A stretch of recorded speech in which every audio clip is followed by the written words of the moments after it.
3 jogos, 10 gols sofridos, nenhum marcado. Um resumo dessas partidas do Flamengo com vexames mais do que constrangedores. 4-0 para o Red Bull Bragantino em Bragança Paulista. Isso depois de um período de aproximadamente 10 dias apenas treinando. Depois, a visita ao Cuiabá e a surra 3-0. Resultado que antecedeu a eliminação da Libertadores. E agora, outro 3-0 após 11 dias de intervalo entre o jogo anterior, a boa vitória sobre o Botafogo, e esses 3-0 impostos pelo Atlético Paranaense em Cariacica, no Espírito Santo. O Flamengo era mandante, tinha toda a torcida do estádio lotado a seu favor. O que é incomum entre esses jogos e o que explica as pataquadas do Flamengo, os erros de Jorge Sampaoli, especificamente nesse jogo contra o Furacão? Vamos falar sobre isso nesse vídeo que tem o patrocínio de OneFootball, o aplicativo que você pode e deve baixar acessando o link que está aqui embaixo na descrição do vídeo ou no QR Code, que você vê passando aí na tela. No OneFootball você vai acompanhar nesse final de semana a volta do campeonato alemão, a Bundesliga, na primeira e também na segunda divisão do futebol da Alemanha. Você tem acesso a farto conteúdo como vídeos, entrevistas, estatísticas, tempo real das partidas dos campeonatos mais importantes do futebol pelo mundo, além de lances e melhores momentos, gols dos jogos da Série A do Campeonato Brasileiro, da Copa Conmebol Libertadores e da Copa Conmebol Sul-Americana. Tudo isso é de graça, não paga nada. Então faça o download do OneFootball. Acesse o link aqui embaixo ou o QR Code e assim você também dá uma força para o canal, porque mostra a força do youtube.com/Mauro César para os amigos do OneFootball, ok? Então, gente, eu falei muito na live depois do jogo, você pode acessar o link aqui embaixo para acompanhar como foi a live. No meu canal de cortes você vai encontrar os trechos mais importantes dessa live após Flamengo 0, Atlético Paranaense 3. É óbvio que as digitais do técnico Jorge Sampaoli estão nessa derrota, tá? Quando o Sampaoli erra, a gente critica. Quando ele acerta, a gente elogia. Quando ele não tem tanta culpa, a gente distribui a responsabilidade de acordo com a nossa opinião. Mas dessa vez ele caprichou. Ele não se ajuda. Impressionante!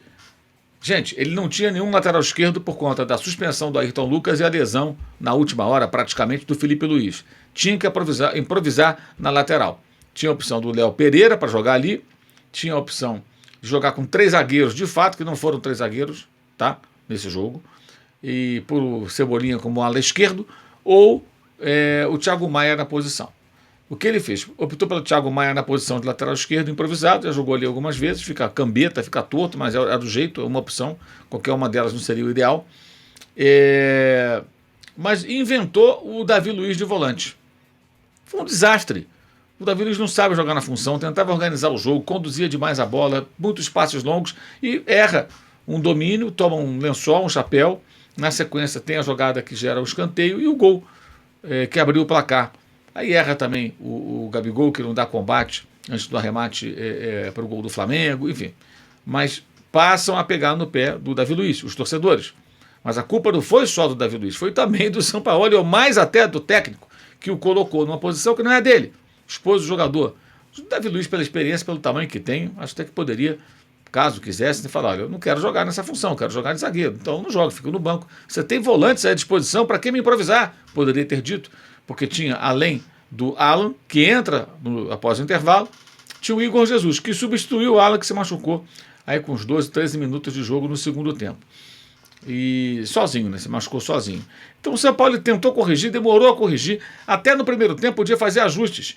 Puxa o Thiago Maia para a posição de volante, põe lá o Pereira com o lateral esquerdo, Davi Luiz como zagueiro com o Fabrício Bruno ao lado e pronto, resolve. Mas não, manteve a estrutura toda errada. E no segundo tempo continua uma bagunça. Aí o Gabigol consegue ser expulso pateticamente. Então, assim, os erros, gente, a responsabilidade por essa derrota, ela vai muito na conta do São Paulo.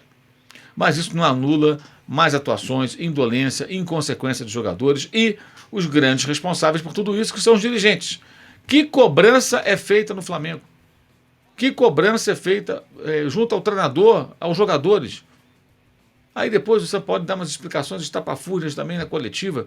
Colocou o Davi Luiz na posição de volante porque queria repetir o que o Pulga fez contra o Botafogo, e o Davi Luiz também é alto. Peraí, tudo bem se pensar na estatura do jogador, para o posicionamento de bola defensivo e tal, pela parada, mas o mais importante é você pensar em como fluir o jogo, fazê-lo fluir.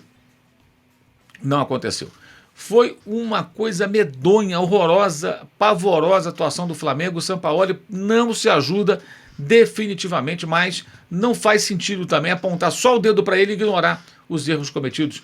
A falha no segundo gol também do Matheus Cunha, que pula atrasado de novo, custa reagir, vai no bracinho curto. Do Léo Pereira, que erra nesse gol, ajeitando a bola para o chute do Alex Santana. O Gabigol o Davi Luiz já citei, e o Gabigol que foi expulso pateticamente. Ou seja, tem muitos erros aí no meio disso tudo.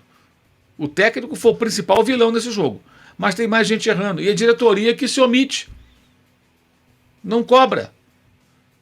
Entre aspas, sorte do Flamengo que o São Paulo também capricha e não consegue vencer 7 jogos sem vencer no Brasileiro. Nenhuma vitória como visitante na Série A. Abriu o placar contra o Internacional, tomou a virada no segundo tempo. Ou seja, o adversário do Flamengo na final também é um time errático, confuso, pouco confiável. Essa final é muito imprevisível. É muito imprevisível. E o Flamengo, depois de uma ótima mobilização, um ótimo jogo contra o Botafogo, volta 11 dias depois e apresenta isso para uma torcida apaixonada do Espírito Santo, que lotou o estádio, que foi sacaneada. Ela não merece isso, é sacanagem. Perder do jogo, acontece. Mas dessa maneira... E o que o São Paulo fica 10 dias pensando, gente? Ele levou para o seu lado uma intranquilidade desnecessária. Se o Flamengo faz um bom jogo, vence o Atlético, todo desfalcado o Atlético, por sinal, iria com mais força, mais confiança enfrentar o São Paulo. Agora é um voo cego, todo mundo no escuro, ninguém sabe o que vai acontecer. Realmente muito complicado. Algumas pessoas defendendo a demissão do técnico sumariamente, em cima da hora. Sinceramente, eu não sei o que pode ser pior para o Flamengo nessa altura, mas é uma temporada para esquecer. O título da Copa do Brasil, se ocorrer, se acontecer, não vai anular o vexame que essa temporada marca no futebol do Flamengo. Não só pelos títulos perdidos, mas derrotas vergonhosas como essa. E o mais incrível é que às vezes parece que ninguém tem vergonha, só o torcedor. Isso realmente não dá para continuar. E apontar o dedo para o São Paulo, eu vou repetir, não adianta. Tem mais gente que tem que ser cobrada. O presidente, o vice de futebol, os jogadores e muito mais. Realmente, esse Flamengo versão 2023 é algo inimaginável há algum tempo. Esse vídeo tem um patrocínio de OneFootball. Faça o download do aplicativo, link na descrição. Você tem acesso a farto conteúdo e não paga nada por isso. Tá? E também o QR Code na tela para você fazer o download do OneFootball. Live agora especial no domingo, depois do jogo entre o Flamengo e o São Paulo. Mas tem live dos membros, no sábado, 11 da manhã. Já estarei no Rio de Janeiro e de lá farei essa live. No domingo, no Maracanã, live pós-jogo. Também vou participar da transmissão da Jovem Pan, do pós-jogo na Jovem Pan. Eu quero que você acompanhe, claro. Fica aqui feito o convite, tá? E sempre destacando aqui os links na descrição do vídeo para o canal de cortes. Você lá vai encontrar o melhor das nossas lives, inclusive da live de Flamengo 0, Atlético Paranaense 13, já. O clube de membros do canal, sábado a live dos membros do canal, já fica o convite para quem é membro e quiser participar, quem quiser só acompanhar e quem quiser, mesmo não sendo membro, pode acompanhar, pode assistir a live, o debate é sempre muito bom, vai pegar fogo nesse sábado, tenho certeza. Meu blog no All Sport também, onde escrevo todo dia sobre futebol. E, claro, o nosso curso online de jornalismo esportivo, além do nosso parceiro Use 360 com produtos do canal, canecas, camisetas da Live Soft Open e muito mais. Live Soft Open nessa quinta-feira, às 9 da noite, no canal Arnaldo Tironi. Vamos falar muito sobre essa final e sobre a pataquada do Flamengo e também do São Paulo, mais uma derrota. Que coisa, que finalistas são esses? Saudações.